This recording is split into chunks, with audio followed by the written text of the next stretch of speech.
იაგუარი მტაცებელი კატისებრთა ოჯახის პანტერათა გვარის წარმომადგენელია. მისი სხეულის სიგრძე 2 მეტრია, წონა 140 კილოგრამს აღწევს.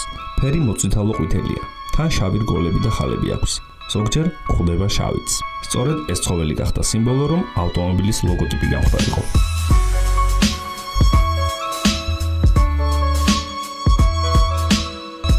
კომპანია იაგუარი სპეციალიზირდება მსუბუქი ლუქსის ტიპის ავტომობილების გამოშვებაზე. კომპანია შედის კორპორაცია Ford Motors-ის შემადგენლობაში და მისი მთავარი ოფისი მდებარეობს კოვენტრიში. სუფთა ინგლისური სტილის, დიდებული, ცივი და ამავე დროს ტემპერამენტული. ასეთ ასოციაციებს იწვევს იაგუარის ავტომობილები.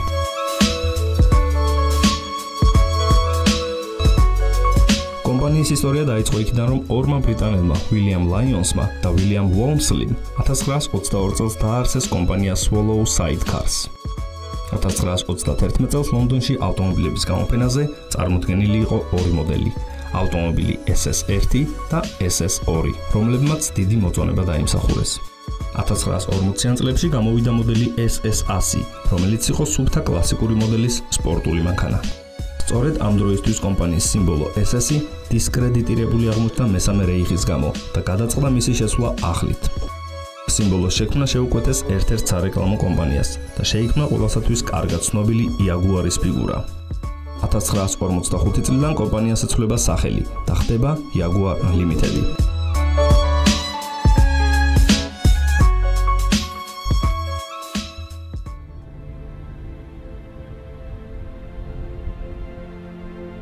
$1988 წელს გამოდის ყველაზე სწრაფი ავტომობილი მსოფლიოში Jaguar XJ220.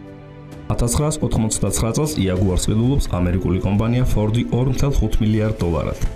20 წლის შემდეგ Jaguar-ი გადადის ინდური კომპანიის Tata Motors-ის ხელში, რომელიც აცხადებს, რომ შეძლებს მსოფლიო ბრენდის Jaguar-ის კრიზისიდან გამოყვანას და მგონი ამას ნელ-ნელა ახერხებს.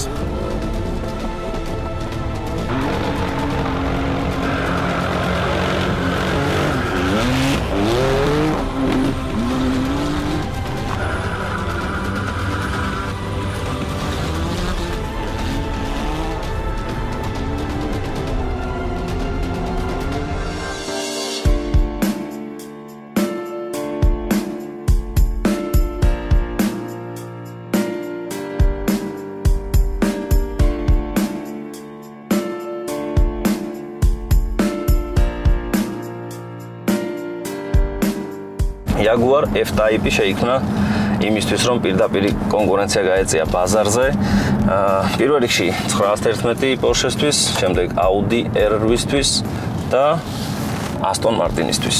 რა თქმა უნდა, Aston Martin-იც ნადარე მიყვავს 2 წელი თან, მაგრამ ესეთ სიამოვნება მე კაიხანია არ მიმიღია.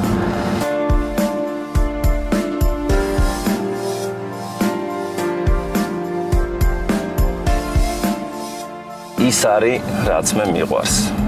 არის ავტომობილი გაკეთებული უმაღლესი ხარისხის ტყავით. და სხვათა შორის ეკონომია არ გააკეთეს, აი, ყველგან ნამდვილი ტყავია და საჭეც, აი, ესეთი მოხერხებული საჭე მართლა კაიხანია, მე არ შემხვედრია. ყველაფერი იდეალურია. ნუ აქ ცოტა ალკანტარა ალბათ არც ჩაიფიქრეს. არა მგონი ახლა რომ დანანებოდათ ნამდვილად ამის გოლისთვის ეკონომიას არ გააკეთებდნენ. ერთ საიდუმლოს გეტყვით კიდე რაში გააკეთეს ეკონომია. აი ეს ავარძლები, ხედავთ ალბათ როგორი იდეალურია. წინიდან ყველაფერი არის ტყავი, მაგრამ აი გვერდებზე ეს არის მხოლოდ და მხოლოდ ტყავის შემცვლელი. მაგრამ მოდი ამას ნუ ჩაუთვლით მინუსში და ამას ნუ ჩაუთვლით ნაკლში.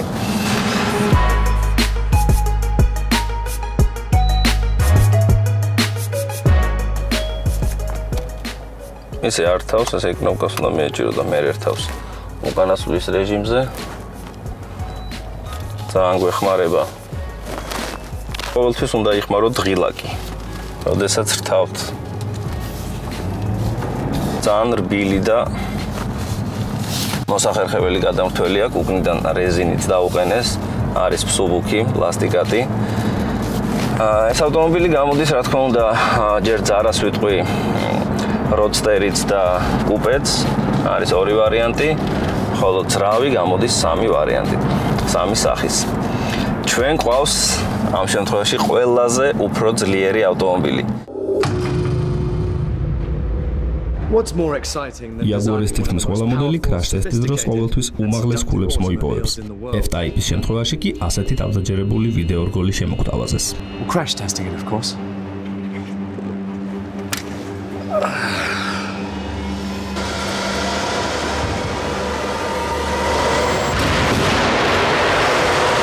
I love this job.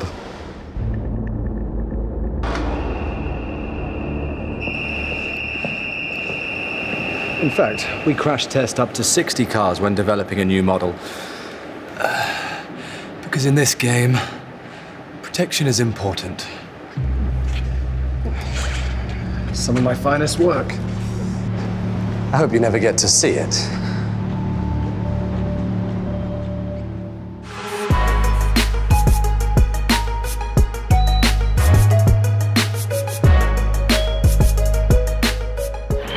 კიდევ ერთი დიზაინერული ხრიკი, რაც მე ყველაზე ძალიან მომეწონა, არის კარის გასაღები.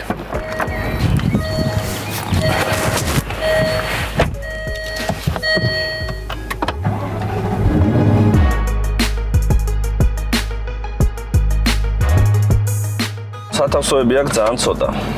აქ მხოლოდ და მხოლოდ ჭიქების ჩასადები, გვაქვს ხელთათმანების ყუთიც, რომელიც იხსნება ღილაკით.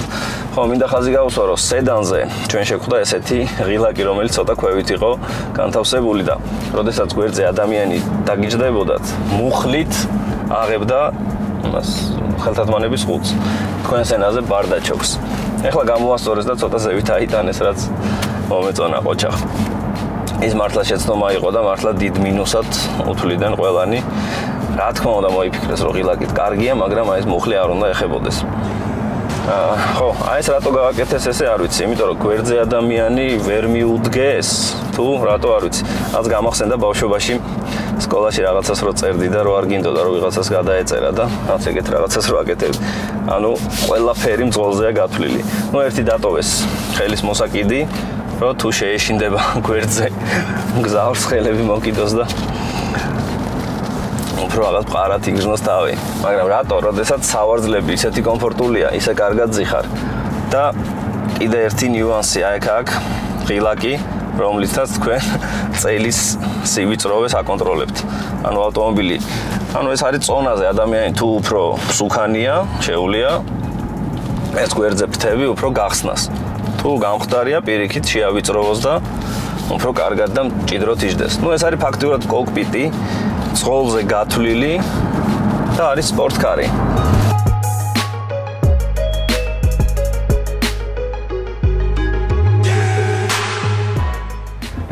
რადგან ავტომობილს ძალიან პატარა სალონი აქვს, თქვენ სპორტულ ჩანთას ვერსად ვერ დადებთ. თან მით უმეტეს, როდესაც გვერდზე ადამიანი გიზიდ.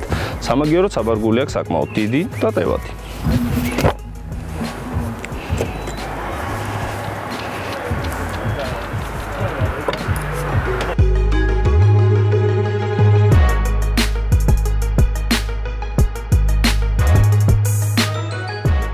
ცოტათი არ მომეწონა, ახლოს არის ფრთებთან მოხვევის მაჩვენებლების გადამხდელი და შუშის საწმენდის. აი ეს ფრთები რო დაყვება, ძალიან კარგია. ეს არის ჩიპი, რომელიც სულ თან გაქვთ. შეგიძლიათ უბრალოდ გვერდზე გადადოთ. ამისთვის ადგილი არ ვიცი, არ დატოვეს. სადმე უნდა დამალოთ. აი აქ ჩავდებთ, არა უშავს. კაი, აქ ჩავდებთ. ჭიქების ჩასაწყობში. მე მგონი არ იხმაურებს. ხო, ძალიან მომწონს კოლოფის აი ეს ბერკეტი. რაცა მოხერხებულია, ლამაზია. ღილაკი გაჩვენოთ, რომელიც უნდა აუცილებლად დააჭიროთ, რომ გადართოთ უკანასვლაში. კამერა მინდა გითხრათ, რომ ძალიან კარგად მუშაობს. უკანახედვის კამერა, იმიტომ რომ სარკეში რამის დანახვა, ну ეს ფაქტიურად შეუძლებელია. აქ მომხიბვლელი ღილაკის სხვათა შორის ხაზი მინდა გაუსვა. არის ზამთრის რეჟიმი და არის დროშა გვიხატია, რომელიც არის სპორტული რეჟიმი. და როდესაც ჩვენ გადმოვრთავთ სპორტულ რეჟიმში, რა თქმა უნდა, ავტომობილი გადაეწყობა ამორტიზაციიდან დაწყებული, ხასიათობრივად სულ შეიცვლება. რა თქმა უნდა, პირდაპირ აქსელერატორზეც აღიქმება ეს ყველაფერი. ანუ გაზზე ფეხის მიჭერით.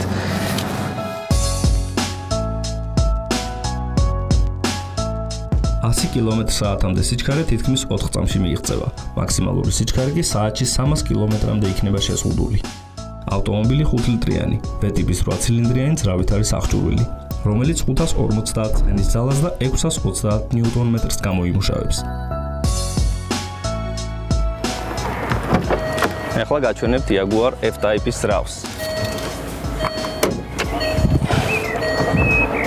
ნახოთ როგორ იღება.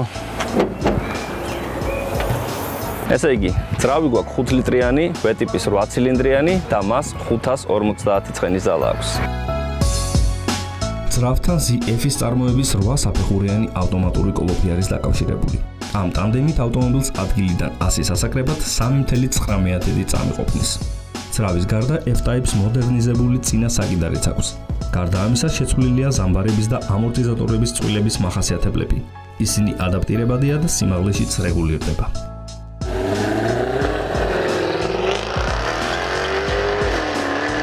Jaguar F-Type გამოდის 3 ძრავით: 340 ცხენის ძალიანი, 380 ცხენის ძალიანი და 495 ცხენის ძალიანი. და პირველი ორი არის V-ტიპის 6 ცილინდრიანი. V-ტიპის 6 ცილინდრიანი ძრავი, მესამე კი გვაქვს უკვე V-ტიპის 8 ცილინდრიანი. Jaguar-ი აგრეთვე ძარა არის 3 სახის: F-Type, F-Type R და F-Type S. Ну, F-Type R არის ამ შემთხვევაში ჩვენი ავტომობილი და ყველაზე სწრაფი, რომელსაც აქვს 550 ცხენის ძალა. იცით როგორი მანქანაა, ამას მანდილოსანიც ძალიან მარტივად გაატარებს. და ну, რა თქმა უნდა, პროფესიონალი ტრეკზე ძალიან დიდ სიამოვნებას მიიღებს. აი, მოსახვევებში შედის ძალიან იდეალურად.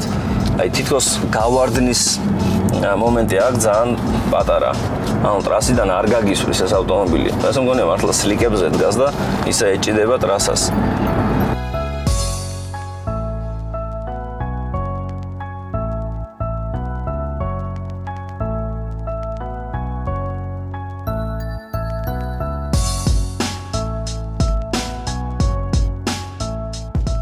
აგრეთვე გვაქვს ღილაკი, რომელიც გვაძლევს იმის საშუალებას, რომ უკან ამოვიდეს სპოილერი. ეს სპოილერი თავის დამოდის, როდესაც თქვენ მოძრაობთ 126 კმ/სთ სიჩქარით, როდესაც მივახულდება სპიდომეტრი 126, უკანა სპოილერი ავტომატურად ამოიწევა. ხო, აი ხმის იზოლაციაზე ახლა მინდა გითხრათ. ავტომობილს, რომელსაც არ აქვს კარის ჩარჩო და არის მხოლოდ და მხოლოდ შუშა. 100 კმ/სთ-ის სიჩქარეზე ზევით ავტობანზე ცოტათი ქარი შემოდის. ეს პატარა მინუსი, პატარა ლაფსუსი, რაც გაეპარა Jaguar-ს. როგორც ბრიტანული კომპანია ირწმუნება, ავტომობილი სწრაფად რეაგირებს გაზის სატერფულზე. საჭი აქვს უფრო ზუსტი და სწრაფად ცვლის ტრანსმისიის საფეხურებს.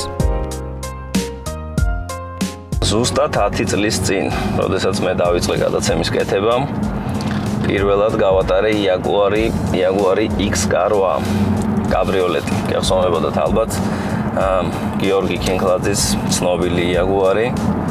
და სხვათა შორის ძალიან დიდი სიამოვნება მივიღე. მაშინ იყო, რა თქმა უნდა, ეს ქალაქში ერთ-ერთი პირველი ყველაზე გამოსაჩენი ავტომობილი და მართლა დიდი მოთხოვნა იყო. აი, იდეალური სამართავი იყო ნამდვილად. ეხლა ამ მოდელზე მე ვატყობ, რომ თითქმის 60-70% გააუმჯობესეს.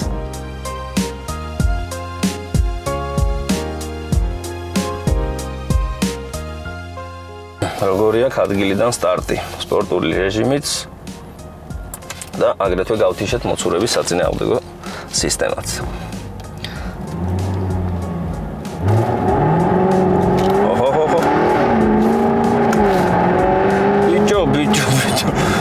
აურა სტარტი აქვს. ერთხელ კიდე უნდა გავიმეორო. ესე იგი პირველი სიჩქარე, მოხრუჭი 3000 წავიდა. უკანა მხარე მიაქვს. მეორე სიჩქარე, მეორეში ცოტა წაიღო. მესამე.